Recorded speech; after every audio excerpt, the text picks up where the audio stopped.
मंजिलें भी उन्हीं को मिलती है जिनके सपनों में जान होती है। पंखों से कुछ नहीं होता मेरे दोस्त, हौसलों से उड़ान होती है। तो हम लोग पिछले क्लास में हम लोगों ने ये किया था, प्रॉफिट एंड लॉस के सवालों को सॉल्व किया था, और आज हम लोग नए सवालों को सॉल्व करेंगे। तो नए सवालों को सॉल्व करने के लिए सबसे पहले एक सवाल को आप स्क्रीन पर देख लीजिए। आपके स्क्रीन पर ये रहा सवाल।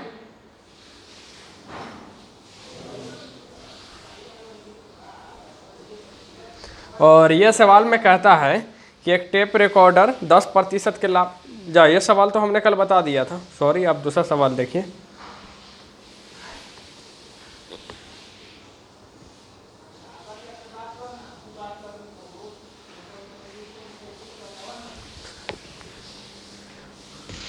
और इस सवाल को आप देखिएगा तो कहता है कि एक खिलौना गाड़ी पर 400 रुपये MRP अंकित है और गणेश पूजा के दौरान उसे 8% की छूट पर बेचा गया।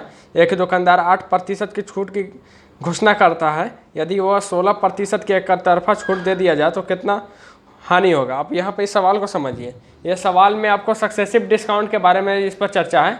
कहता है कि वो खिलौना गाड़ी है जिसका MRP 400 रुपया है, ठीक है, और उस पर कहता है कि कोई ऑफर ऊपर है, गणेश पूजा है शायद, उस पर आपको 8% के पहले डिस्काउंट मिला और फिर कोई ऑफर लग गया तो उस पर फिर 8% का एक और डिस्काउंट मिल गया, ठीक है। और कहता है कि कोई और दूसरा दुकानदार है जो कहता है कि 8% के 2 बार छूट न देकर कहता है कि 16% का एक ही बार छूट दे देता है।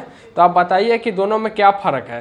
तो मान लीजिए कि सक्सेसिव डिस्काउंट क्या होता है। मान लीजिए कि जैसे फ्लिपकार्ट पर आपने सामान खरीदा किसी को गिफ्ट करने के लिए, ठीक है, मोबाइल खरीदा, आप किसको गिफ्ट कर रहे हैं आप जान ही रहे हैं।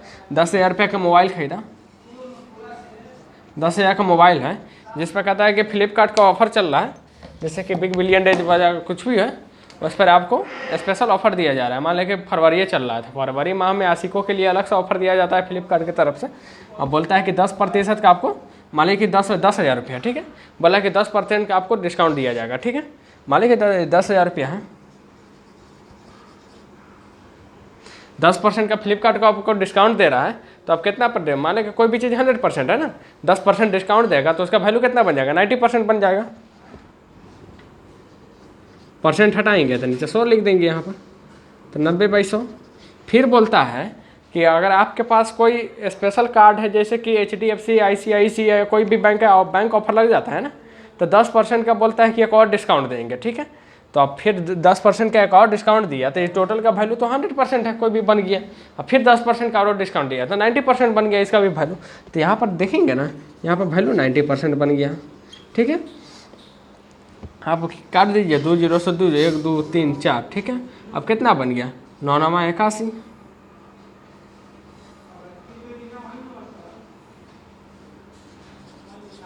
8100, यानी कि 10% करके 2 बार डिस्काउंट मिला, ठीक है। अब कोई कहेगा कि ना 10% करके 2 बार आपको डिस्काउंट ना देंगे, एक ही बार 10% का डिस्काउंट दे देंगे, ठीक है। अब एक ही बार 10% का डिस्काउंट देगा, सिंगल डिस्काउंट 10% का देगा तो कितना में बेचेगा, 10,000 का 10% डिस्काउंट देगा तो 9,000 रुपया हो जाएगा। तो फर्क कितना का है, अगर दो का, अगर एक यही डिस्काउंट अगर 2 बार करके डिस्काउंट दिया गया है तो 8100 रुपया आ रहा है। 2 बार ना डिस्काउंट है तो 10 दूना 20 ना हो जाएगा, 20%, ठीक है। आपको कितना आ जाएगा, 8,000 रुपया आ जाएगा। अब 10% करके 2 बार डिस्काउंट दिया गया है तो आपको 8,000 रुपया है। और सॉरी बोलने में थोड़ा मिस्टेक हो गया, 10% करके 2 बार डिस्काउंट दिया गया तो उस पर आपका 8100 रुपया आया। और एक ही बार आपको सिंगल डिस्काउंट दे दिया गया 20% का तो उसका वैल्यू 8,000 रुपया आया। तो कंपेयर कीजिएगा ना कि फ़र्क कितना पड़ा भाई, तो फ़र्क 100 रुपया का पड़ा है। तो यही हाल कहता है कि क्वेश्चन में कि 400 रुपया का, अभी क्वेश्चन का पैटर्न समझ गए हैं कि कहना क्या चाहता है, आखिर कहना क्या चाहता है। ये क्वेश्चन आपको देख लिया, अब क्वेश्चन सॉल्व कीजिए। कहता है कि 400 रुपया MRP अंकित है, ठीक है, कोई दिक्कत नहीं है।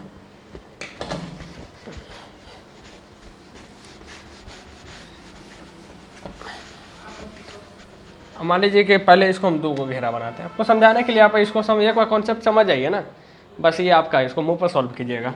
मान लीजिए कि MRP कितना बोल रहा है, MRP बोल रहा है 800 रुपया है, इधर भी MRP 800 रुपया, इसमें हमको सिंगल डिस्काउंट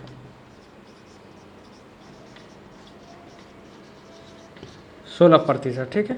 और इसमें 8% प्लस 8% का डिस्काउंट देगा, ठीक है। अब MRP 400 है या 800? 400 MRP है ना।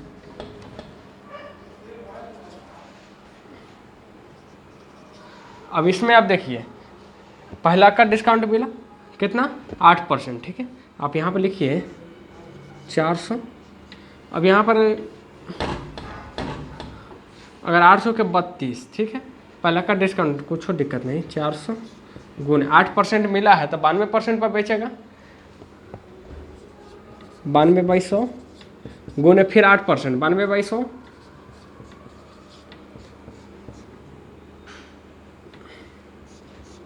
ठीक है। आप इसको काटिएगा। अब यहाँ पर एगो बेवकूफ़ी नहीं कीजिएगा। आप कहीं भी जो ज़्यादा 4 लाख बनता है ना उसको 2 बार गोबर लगता है। अब यहाँ पर आपको एगो बेवकूफ़ी नहीं करना है कि कहीं भी बटर देखिएगा, अगर ये काट के हम कथी करेंगे, ज़्यादा से ज़्यादा आपको ढेर होशियार बनिएगा तो इसको ज़्यादा से ज़्यादा 25 करिएगा, ठीक है। अब काट के इसको 25 करिएगा, फिर यहाँ 25 से डिवाइड दीजिएगा, इतना टेंशन नहीं। अगर नीचे 100 है ना तो चुपचाप इसको 100 के फॉर्म में रहने दीजिए, 10 है 10 रहने दीजिए। अगर देख रहे हैं कि पूरी नीचे कट रहा है तो काटिए, ना कट रहा है तो इसको छोड़ दीजिए। अब यहाँ पर 100 है 1000 है, इसको चुपचाप छोड़ दीजिए। अब यहाँ पर 92 × 4, ठीक है, गुना करते हैं। 92 में 92 से गुना करेंगे तो कितना आ जाएगा, 2 दूनी 4, 9 दूनी 18, 9 दूनी 18, 18 के 8, हासिल 1, 9 9 81, 1 82, 4 8 9 16, 16 के 6, हासिल 1, 3 1 4, 84 64। फिर इसमें आपको करना है 4 से मल्टीप्लाई, 4 चौके 16, 16 के 6, हासिल 1, 6 चौके 24, 1 25, 25 के 5, हासिल 2, 4 चौके 16 2 18, 18 के 8, हासिल 1, और 8 चौके 32, 1 33, ठीक है। अब कितना हो गया, अब यहाँ पर 00। अब यहाँ पर देखिएगा इसका जो वैल्यू आया 338556 डिवाइडेड बाई 100, यहाँ पर 00 लगा दीजिए आप, यहाँ पर 338.56, ठीक है। यहाँ पर आपको दो बार 8% करके अगर इसको डिस्काउंट मिलेगा तो इसका वैल्यू इतना आएगा, ठीक है। अब दूसरा का बोलता है कि सिंगल डिस्काउंट देना दीजिए 16% का, तो सीधा 16% अगर आपको निकालने आता है तो 400 का 1% कितना होगा, 4 हो जाएगा। 2% कितना होगा, 8 होगा। 3% कितना होगा, 12 होगा। तो हम कर कथी रहे हैं, 400 का 1% 4 है, 400 का 1% जो है 4 है, तो इसमें 16 से गुना कर देंगे तो 16% बन जाएगा। तो 16% के इसके जब 16 से गुना कर देंगे तो 16% का वैल्यू 64 आ जाएगा। तो 64% का डिस्काउंट मिल रहा है, तो 400 में से 64 घटा दीजिए तो कितना आ जाएगा, 364 में 336, ठीक है। अब ये 336 सीधा अगर सिंगल डिस्काउंट एक ही बार 16% का देगा तो 336 रुपया, और दो बार करके डिस्काउंट देगा तो 338.26। अब यहाँ पर डिफरेंस देखिएगा तो कितना का आ रहा है, 36 में से 2.56 रुपया का डिफरेंस आ रहा है। तो यही हमारा क्वेश्चन कहता है कि अगर ऐसे ये क्वेश्चन जो है सक्सेसिव डिस्काउंट का है, हम आपको एग्जांपल बताएं, फ्लिपकार्ट वगैरह सब ऐसा ही चलता है सक्सेसिव डिस्काउंट का। इसका फार्मूला देखिएगा ना बुक में, तो बुक में ऐसा फार्मूला से उलझाएगा ना आपको कि समझे में नहीं आएगा। बुक में फार्मूला देगा D1 D2 minus D1 D2 into इतना अरे सीधा सी बात है, समझ में आ रहा है ना, कॉन्सेप्ट समझिए ना। फार्मूला तो ज़िंदगी भर रटवे किए हैं, एक बार कॉन्सेप्ट समझ लीजिए, उसके बाद ये क्वेश्चन आपका है। फार्मूला तो ज़िंदगी भर, फार्मूला कितना रटिएगा, क्या महीना तक रटिएगा, ये पहले बताइए। अब दूसरा सवाल देखिएगा,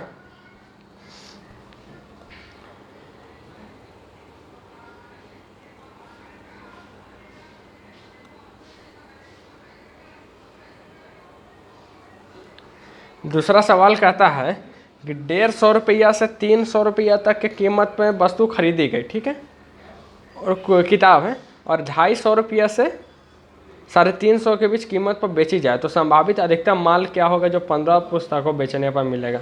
अब समझिए कि बोलता है कथी मालूम है, आप यहाँ पर देखिए बोलता है कि आपको 150 रुपया से लेके 300 रुपया के बीच आपको बोलता है कि आपको 150 रुपया से लेके 300 रुपया के बीच आपको सामान खरीदना है, ठीक है।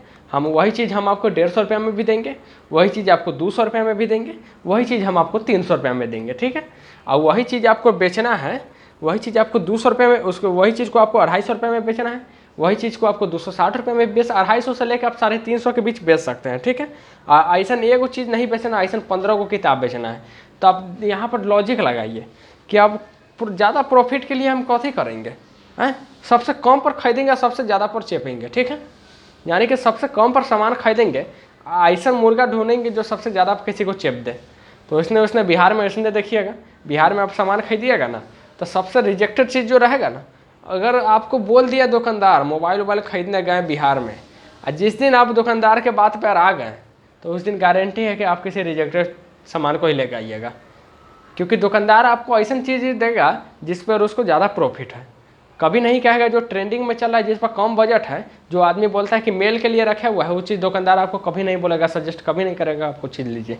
तो यहाँ पर देखिए क्वेश्चन, फिर हम आपको एक बार दिखाते हैं। अब यहाँ पर आप क्वेश्चन समझ गए होंगे।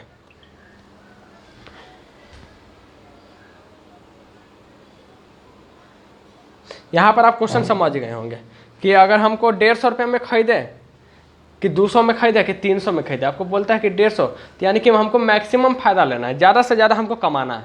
तो ज़्यादा से ज़्यादा कमाना है तो यही देखिए कि सबसे सस्ता सामान लाएंगे और सबसे महंगा में बेचेंगे, तभी तो ज़्यादा से ज़्यादा कमाएंगे। तो आप यहाँ पर बोलता है कि सबसे सस्ता में कितना में खरीद सकते हैं, तो बोलता है कि सबसे सस्ता आप 150 रुपये में खरीद सकते हैं, 150 से लेकर 300 के बीच है। तो अब सबसे सस्ता आप कितना में खरीदिएगा, 150 में खरीदिएगा।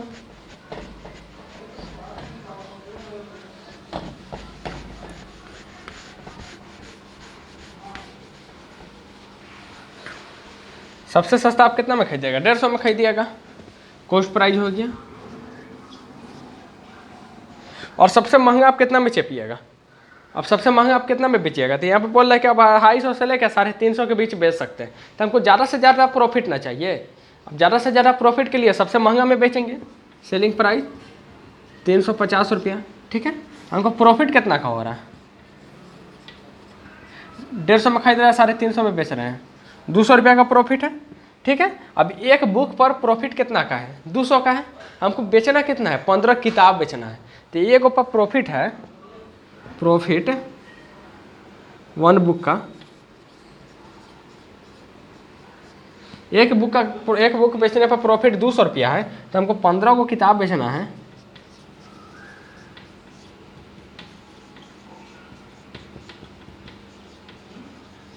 $3000 का प्रॉफिट ना हो जाएगा। तो यही चीज़ चलता है बिहार में कि जिस दिन दुकानदार का सामान में आ गए उस दिन आप घटिया सामान लेके आइएगा। इसलिए जाइए, कोई भी सामान इलेक्ट्रॉनिक कोई भी सामान खरीदना है, पहले आप घर से डिसीजन करके जाइए, क्या के लिए दुकान में जाके डिसीजन कर लिए तब तक कहानी खत्म है आपका।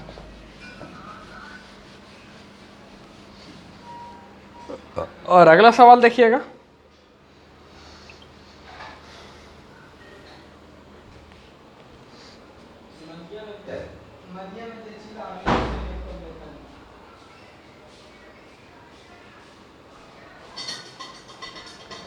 अरुण कंप्यूटर बेचने के लिए उसकी कीमत 20% लाभ से अधिक अंकित करता है, उस पर 15% को छोड़ देता है, आप शुद्ध दाम बताइए। अब मान लीजिए कि इस पर कुछ नहीं दिया, खरीद कितना में रहा है हमको नहीं बताया, बेच कितना में रहा है वो बता दिया, हमको बोलता है कि 20% का वो प्रॉफिट लेकर उसको MRP टैग किया, ठीक है। अब यहाँ पर देखिएगा तो हमको कॉस्ट प्राइस कुछ नहीं पता है, तो हमको नहीं पता है तो कोई दिक्कत नहीं है, लेट यहाँ पर लिख सकते हैं ना, हमको कॉस्ट प्राइस पता नहीं है, तो आप यहाँ पर लिखिएगा लेट कॉस्ट प्राइस। अब 100 रुपया मान लीजिए, ठीक है, 100 रुपया मान लीजिए, क्या के लिए 100 मानिए, 1000 मानिए, 10,000 मानिए, कोई भी अंक मानिए, बतवा एक ही आएगा। तो हम ऐसा ना काम करेंगे जो सबसे सरल चीज़ हो, सबसे आसान चीज़ है। अब यहाँ पर 100 माने हैं,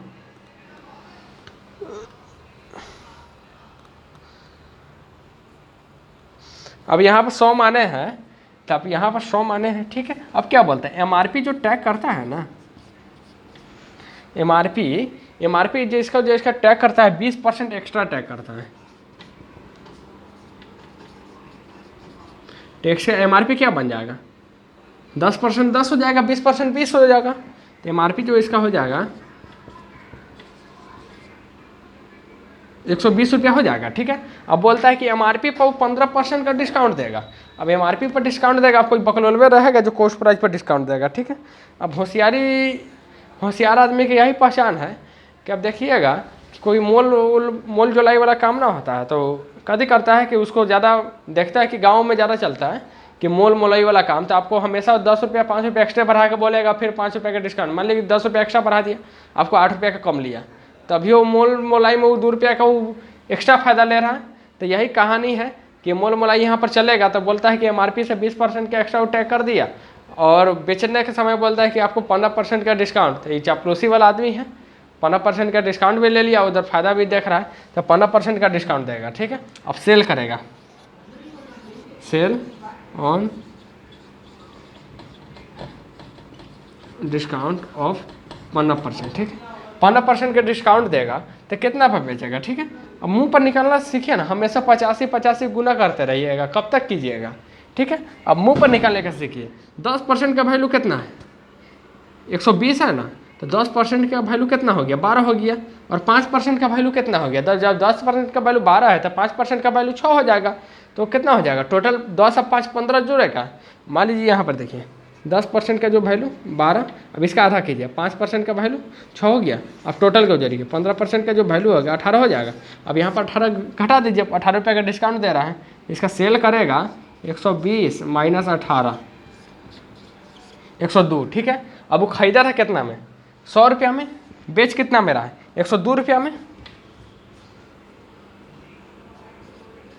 अगर आपको हैंड राइटिंग पर अगर आपको प्रॉब्लम है तो आप हमको कमेंट में कर दीजिएगा, हम अपना हैंड राइटिंग सुधार लेंगे।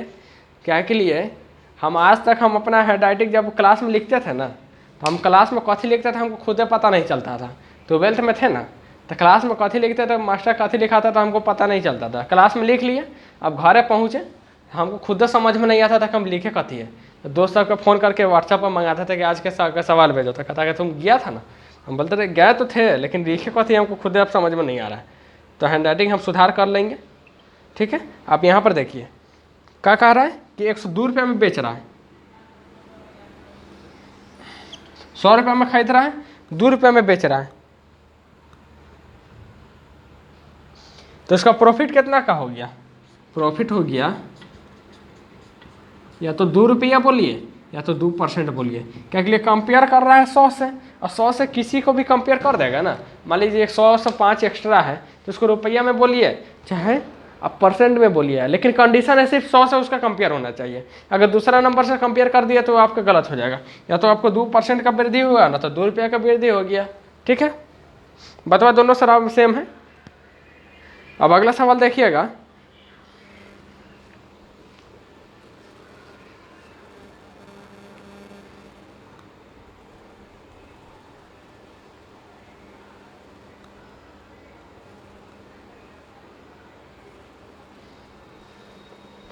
अब आपने अगला सवाल देख लिया। अगला सवाल कहता है कि एक व्यक्ति अपने कलम 24 रुपये में बेचा है। ठीक है, और उसका लाभ प्रतिशत उसके संख्या अनुसार क्रय मूल्य के बराबर है, कलम का क्रय मूल्य बताइए। अब इसको ज़्यादा टेंशन ना लीजिए। ठीक है, स्मार्ट वर्क कीजिए। जिस तरह आपका फ़ोन स्मार्ट है आप उसी तरह अपने आप को स्मार्ट बनाइए। अब यहाँ पर बनाने को तो बनेगा ही एक पन्ना में। ठीक है, लेकिन आपको फिर से आप एक बार सवाल देखिए। चलो रुकिए, मैं आपको थोड़ा सा हिंट देता हूँ। एक सवाल कहता है कि आप कलम का जो है उसका जो है जितना कॉस्ट प्राइस है ना, कॉस्ट प्राइस के बराबर परसेंट लेके बेचेंगे तो मेरा वो सेलिंग प्राइस 24 आया है। तो आप यहाँ पर देखिए ऑप्शन, पहला ऑप्शन देखिए, पहला ऑप्शन है 12, 14, 16, 20। ठीक है, अब बोलता है कि हम अपना कॉलम के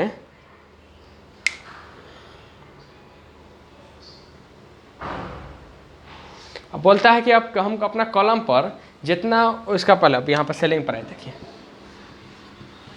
और ये है मेरा कॉस्ट प्राइस। ठीक है, अब बोलता है कि कथी कि जितना मेरा कॉस्ट प्राइस है ना उतने परसेंट लेके बेचेंगे ना तो हमारा 24 आना चाहिए। सेलिंग प्राइस कितना है, 24 है। तो आप यहाँ पे स्मार्ट वर्क कीजिए। 12 का है, 12 का 12% अगर हम लेंगे तो कितना होगा, 12 का 10% कितना हो जाएगा, 1.2। ठीक है, और जो 12% कितना होगा, इसका हो जाएगा 1.44। ठीक है, अब इसका देखिए, इसका 14 का 14% देखिएगा 1.44। ठीक है, हाँ जोड़िएगा तो कितना बनेगा 12, एक 13.44, 13.44 है नहीं है। अब यहाँ पर देखिएगा, अब इसका 14 का 14% लीजिए, 14 का 14%, 14 इंटू 14 कितना होता है 196 शायद होता है ना। 14 में आप 14 से कीजिएगा, 14 की जगह 56, 196, क्योंकि 14 का स्क्वायर 96 होता है ना, 196, हम 14 और 16 में कन्फ्यूज हो जाता है। अब यहाँ 196 होता है, यानी कि इसका 1.96। अब इसको जोड़िएगा तो कितना बन जाएगा, अब 14 को 14 प्लस 1.96, तो अब कितना बन जाएगा 15.96, 15.96 आया नहीं आया।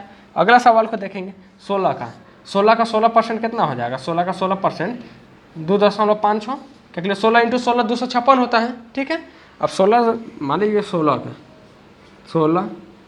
का 16%, अब यहाँ लिखेंगे ना का गुना होता है, ठीक है। और 16 अब प्रतिशत के लिए नीचे हम 100 लिख रहे हैं, तो इतना कितना होता है 256 हो जाता है, बटा में 100 लिखेंगे तो यहाँ पर कटेंगे 2.5 हो जाएगा। तो यही चीज़ ना हम आपको डायरेक्ट समझाए थे। अगर आपको डायरेक्ट थोड़ा कन्फ्यूजन हुआ होगा तो आप इसको तीसरा वाला में आप देख लीजिए, तो 16 का कितना हो जाता है 2.5। अब यहाँ पर जोड़िएगा 16 प्लस 2.5, तो कितना आ जा रहा है 16 2 18.5 आ जा रहा है। तो 18.5 आया नहीं आया, तो फिर नहीं है। अब एक ही को ऑप्शन बचा, डूबते को तिनके का सहारा, लास्ट ऑप्शन से चेक करते हैं। अब यही ना होगा तो क्या करेंगे, तो काहे नहीं होगा, फिर से कोशिश करने वालों की कभी हार नहीं होती, फिर से कोशिश करेंगे। अब यहाँ पर देखिए 20 का 20%, 20 का 10% कितना हो जाएगा, 20 का 10% 2, 20% कितना हो गया 4, 20 का 20% कितना हो गया 4 हो गया। अब इसको जोड़िए 20 प्लस 4, 20 प्लस 4 बराबर 24 आया, तो यही 24 आपका राइट आंसर बन गया। तो इस टाइप के सवाल को आपको ऑप्शन से सॉल्व करना है। सवाल आप फिर से देख लीजिए, इस टाइप के सवाल को आपको ऑप्शन से चेक करना है, नहीं तो आप क्वेश्चन में बौराते रह जाइएगा, एक पन्ना में खिंचाएगा। और ये क्वेश्चन, सब क्वेश्चन हम आपको जो भी करा रहे हैं सब पूछा हुआ क्वेश्चन है, सब क्वेश्चन बैंक का क्वेश्चन है। और ये एमटीएस का क्वेश्चन था ना, नहीं ये क्वेश्चन जो था सीजीएल का क्वेश्चन था, इंटर स्तरीय स्नातक स्तरीय, सीजीएल टीयर 1 का क्वेश्चन था।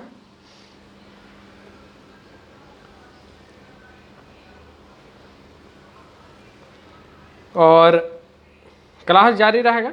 तो आज के इस क्लास में हम लोगों ने जो भी सवाल को सॉल्व किया है, और आगे अभी आपको थोड़ा ये प्रॉफिट एंड लॉस, थोड़ा इसमें नंबर ऑफ क्वेश्चन ज़्यादा रहता है और पैटर्न और टाइप क्वेश्चन ज़्यादा है, लेकिन आप थोड़ा सा बर्दाश्त कर लीजिएगा ना, तो ये आपको बेस ऐसा बना देगा कि आपको लाइफ में कहीं प्रॉफिट एंड लॉस नहीं छूइएगा।